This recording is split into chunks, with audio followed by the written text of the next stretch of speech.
சின்முத்திரை வடிவத்துல இந்த இடத்துல முருகப்பெருமான் இருக்காரு. 27 நட்சத்திரங்கள் முருகப்பெருமான பூஜை பண்ணதா உலகத்திலே தலம் கிடையாது. 27 நட்சத்திரங்கள் ஒரு சேர முருகனை பூஜை பண்ண ஒரே தலம் நம்ம கோயில் மட்டும்தான். நட்சத்திர கோயில் அப்படின்னு சொன்ன உடனே நட்சத்திரங்களுக்கு எல்லாம் பரிகாரம் அப்படின்னு நினைச்சு எல்லாம் சபிக்கிறார், தேவர்கள் எல்லாம் அடிக்கிறார். அப்போ பிரம்மகுமாரர்கள்னு சொல்லக்கூடிய சப்த ரிஷிகள் தான் அந்த யாகத்தை மலை மாறி சாபமா கொடுக்கத்தான் முடியும், திருப்பி பெற முடியாது.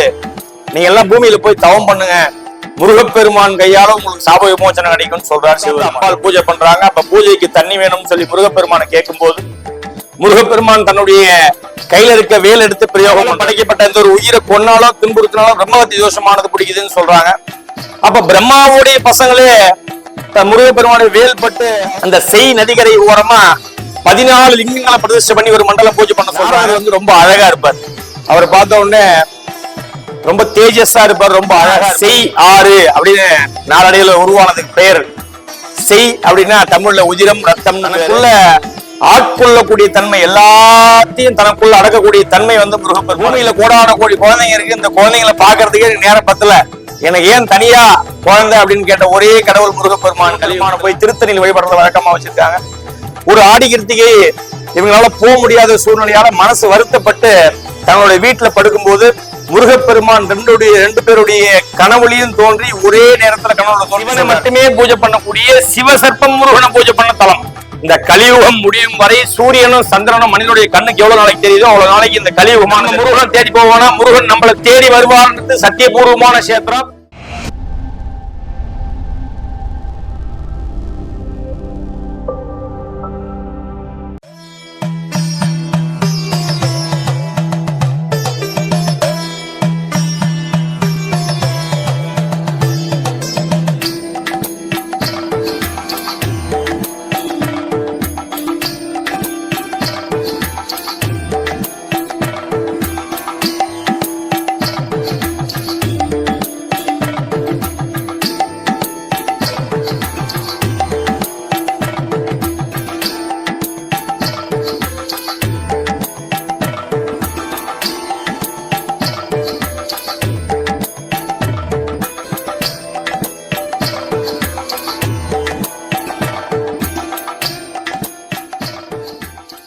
வேல் முருகனுக்கு அரோஹரா, நட்சத்திரகிரி வாசனுக்கு அரோஹரா. அவன் அருளாலே அவன் தாள் வணங்கி அப்படின்னு சிவபுராணத்துல வர மாதிரி இன்றைய தினம் நம்ம முருகப்பெருமானை பத்தி நினைக்கவும் பார்க்கவும் பேசவும் அந்த முருகப்பெருமானுடைய திருவருளாலே இந்த பாக்கியம் நமக்கு கிடைச்சிருக்கு. அதாவது திருவண்ணாமலைக்கு பக்கத்துல நட்சத்திர கோயில் அப்படின்னு மலை மேல முருகன் கோவில். இதோடைய ஆதி பெயர் பார்த்தோம் அப்படின்னா நட்சத்திரகிரி. நம்ம நட்சத்திர கோயில்னு போய் புராணத்துல தேடனா கிடைக்காது. நட்சத்திரகிரி அப்படின்னு புராணங்கள்ல தேடும் போது நிறைய இடத்துல நட்சத்திரகிரின்னு குறிப்புகள் வருது. அதாவது நம்ம தமிழகத்துல நிறைய கோயில்கள் இருக்கு, நிறைய பரிகார தலங்கள் இருக்கு. இப்போ இன்னைக்கு நம்ம கோயில்ல நட்சத்திர கோயில் அப்படின்னு சொன்ன உடனே அந்த நட்சத்திரங்களுக்கு எல்லாம் பரிகாரம் அப்படின்னு நினைச்சுக்கிறோம். அதாவது பரிகார தலங்கள் வேற, அனுகிரக தலங்கள் வேற. நம்ம கோயில் அனுகிரக தலம். அது என்ன அனுகிரக தலம் அப்படின்னா, ஏறக்குறைய 1200 ஆண்டுகளுக்கு முன்னாடி எழுதப்பட்ட ஒரு நூல்ல நம்மளுடைய ஆலயத்தின் குறிப்பு வருது. எப்ப உருவாச்சுன்னு சொல்லி கரெக்டா எக்ஸாக்டா அந்த வருஷம் யாருக்கும் தெரியாது. ஆனா 1200 ஆண்டுகளுக்கு முன்னாடி எழுதப்பட்ட ஒரு நூல்ல குறிப்பு இருக்கு. என்ன இருக்கு அப்படின்னா, தக்ஷன் சிவபெருமானை அழைக்காம ஒரு மிகப்பெரிய யாகத்தை நடத்துறாரு. அந்த யாகத்துல தேவர்களும் ரிஷிகளும் போய் கலந்துக்கிறாங்க. அப்படி கலந்துக்கும் போது சிவபெருமான் ரொம்ப மன வருத்தப்பட்டு கோபத்தோடு போய் அந்த யாகத்தை தடுத்து ஆட்கொள்றார். அப்ப போகும்போது இப்ப நம்ம வீட்டிலேயே இப்ப பெரியவங்க தப்பு பண்றாங்க அப்படின்னா கூப்பிட்டு திட்டுவோம், குழந்தைங்க தப்பு பண்றாங்க அப்படின்னா பிடிச்சி அடிச்சிருவோம். அந்த மாதிரி ரிஷிகள் எல்லாம் சபிக்கிறார், தேவர்கள் எல்லாம் அடிக்கிறார். அப்போ பிரம்மகுமாரர்கள்னு சொல்லக்கூடிய சப்த ரிஷிகள் தான் அந்த யாகத்தை மலை மாறி நின்று நடத்துறாங்க. அப்படி நடத்தும் போது பார்த்த உடனே மலைகளாக கடவாய், உங்களை தானே இவன் மலை மாறி நம்பி இந்த யாகத்தை நடத்தினா, மலைகளாக கடவாயின்னு சொல்லி சாபம் கொடுத்துறாரு.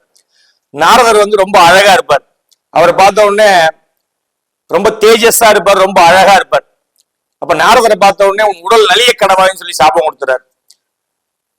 இவங்களுக்கு அந்த சாபம் கொடுத்த அந்த வினாடி என்ன பண்றதுன்னு புரியல. உடனே ஐயா நாங்க பண்ணது தப்பு, எங்களுக்கு வந்து இந்த சாப விமோசனம் கொடுங்க அப்படின்னு சொல்லி கேட்கும்போது, வரமோ சாபமோ கொடுக்கத்தான் முடியும், திருப்பி பெற முடியாது. நீங்க எல்லாம் பூமியில போய் தவம் பண்ணுங்க, முருகப்பெருமான் கையால உங்களுக்கு சாப விமோசனம் கிடைக்கும்னு சொல்றாரு சிவபெருமான். அதுக்கு இணங்க இப்ப செய்யாறுன்னு சொல்லி பக்கத்துல ஒரு நதி ஒண்ணு இருக்கு. அந்த நதி தோன்றதுக்கு முன்னாடி சப்த ரிஷிகளும் 7 குன்றுகளா மாறி 7 மலைகளா மாறி உட்கார்ந்து தவம் பண்றாங்க சிவபெருமானை நோக்கி. நாரதர் பாத்தீங்க அப்படின்னா இங்க இருந்து ஒரு 10 கிலோமீட்டர்ல நார்த்தாமுண்டி அப்படின்னு ஒரு கிராமம் இருக்கு. அந்த நார்த்தாமுண்டி கிராமத்துல இளந்த மரத்தடியில உட்கார்ந்து தவம் பண்றாரு. கடுமையான தவம் செய்யறாங்க. அம்பாள் வாழைப்பந்தல்னு செய்யாறு பக்கத்துல வாழைப்பந்தல்னு ஒரு ஊர் இருக்கு, அங்க உட்காந்து அம்பாள் பூஜை பண்றாங்க. அப்ப பூஜைக்கு தண்ணி வேணும்னு சொல்லி முருகப்பெருமானை கேட்கும் போது முருகப்பெருமான் தன்னுடைய கையில இருக்க வேல் எடுத்து பிரயோகம் பண்றார். அப்ப அந்த வேல் எடுத்து பிரயோகம் பண்ணும்போது அந்த 7 குன்றுகளையும் தொலைச்சிட்டு போய் இங்க இருக்கக்கூடிய மேற்கு தொடர்ச்சி மலையில அடையுது. அங்கிருந்து தண்ணியும் இந்த 7 குன்றுகள்ல இருந்து ரத்தமும் சேர்ந்து ரத்த ஆறா ஓடுது. அதான் செய் ஆறு அப்படின்னு நாளடைவுல உருவானதுக்கு பெயர். செய் அப்படின்னா தமிழ்ல உதிரம் ரத்தம்னு பேரு, ஆறு அப்படின்னா நமக்கு தெரியும். அப்ப ரத்த ஆறா ஓடுது. ஓடின உடனே முருகப்பெருமான் ரொம்ப மனசு வருத்தப்படுறாரு.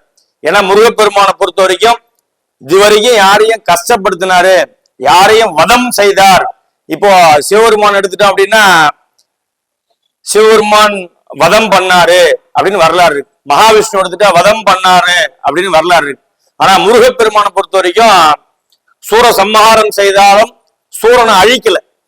தனக்குள்ள ஆட்கொள்ளக்கூடிய தன்மை, எல்லாத்தையும் தனக்குள்ள அடக்கக்கூடிய தன்மை வந்து முருகப்பெருமானுக்கு.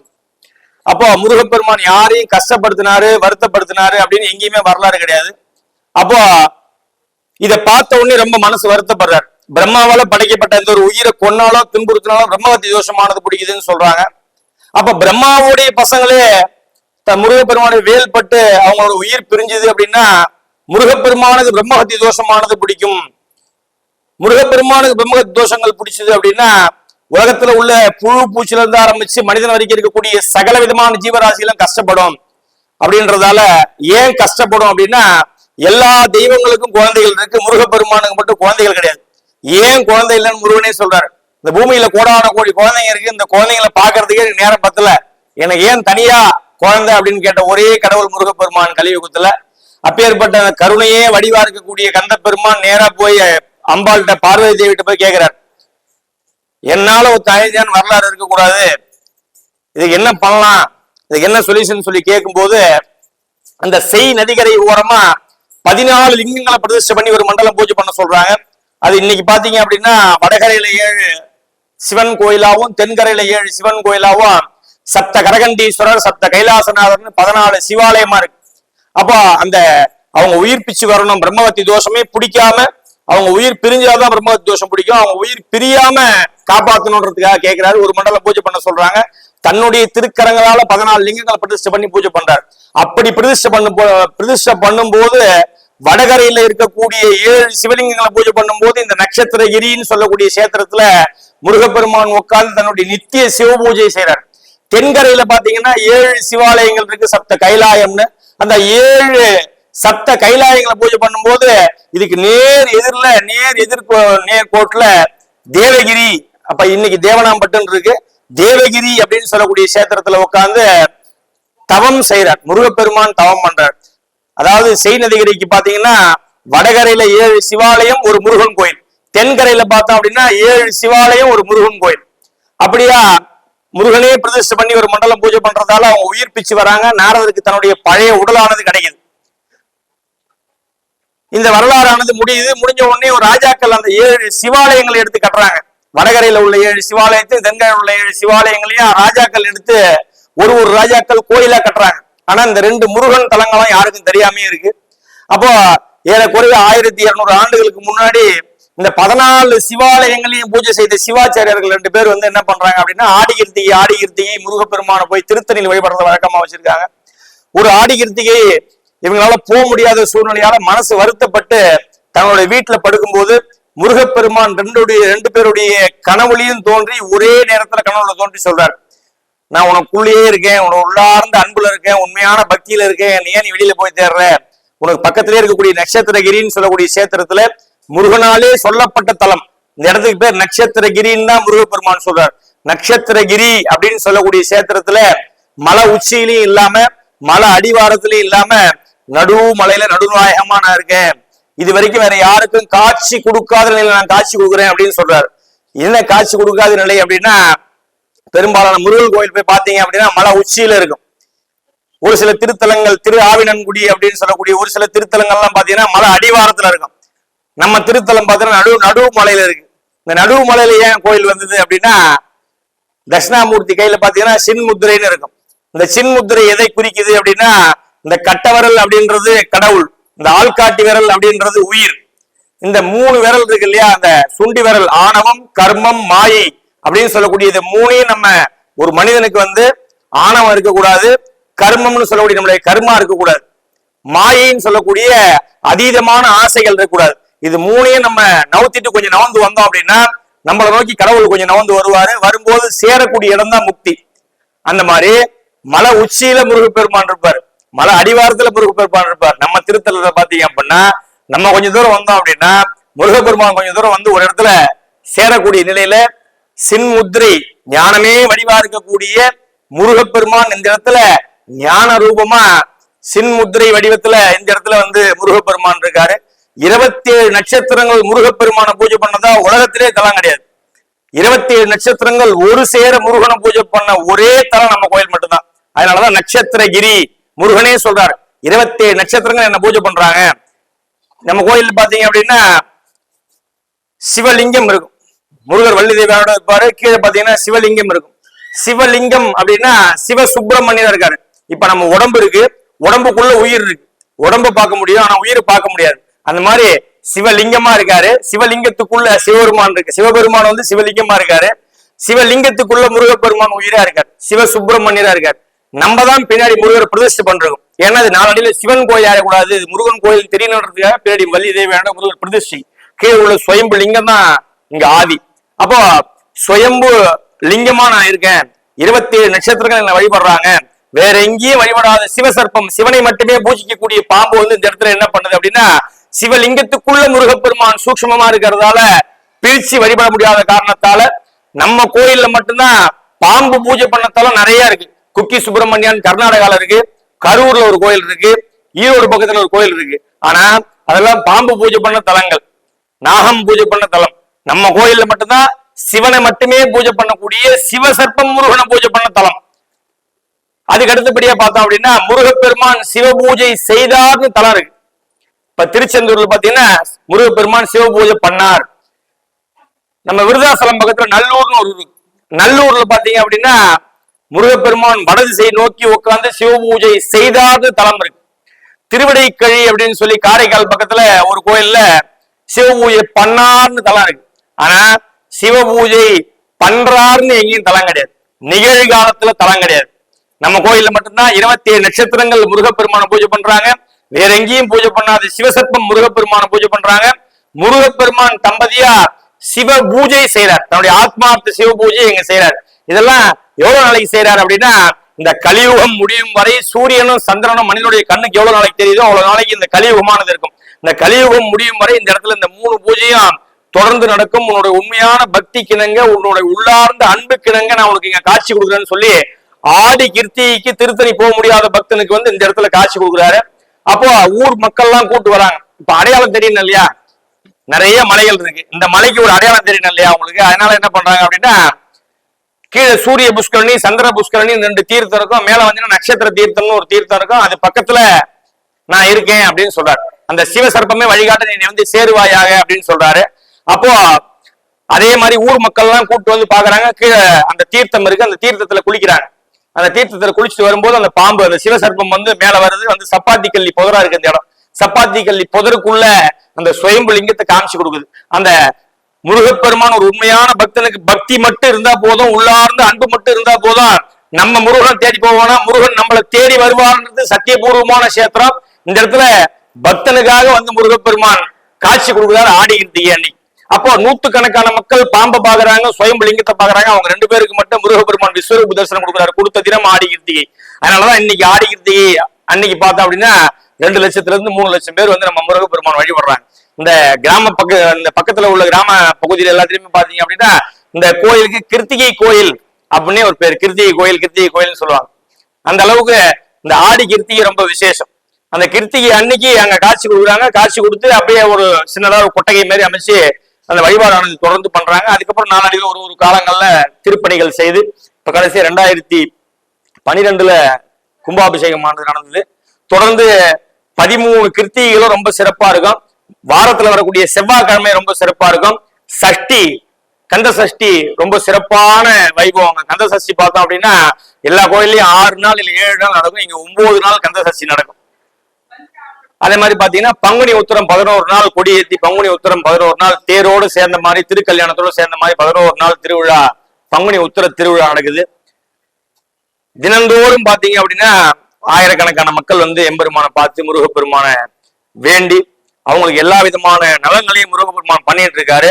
இந்த தலத்துக்கு நம்ம வரணும் அப்படின்னா பூர்வ ஜென்ம பந்தமோ பூர்வ ஜென்ம புண்ணியமோ பண்ணியிருந்தா மட்டும்தான் இந்த முருகப்பெருமானை தரிசிக்க முடியும் அப்படின்றது வரலாறு. ஏன்னா இது அனுகிரக தலம் அப்படின்னு சொல்றாங்க.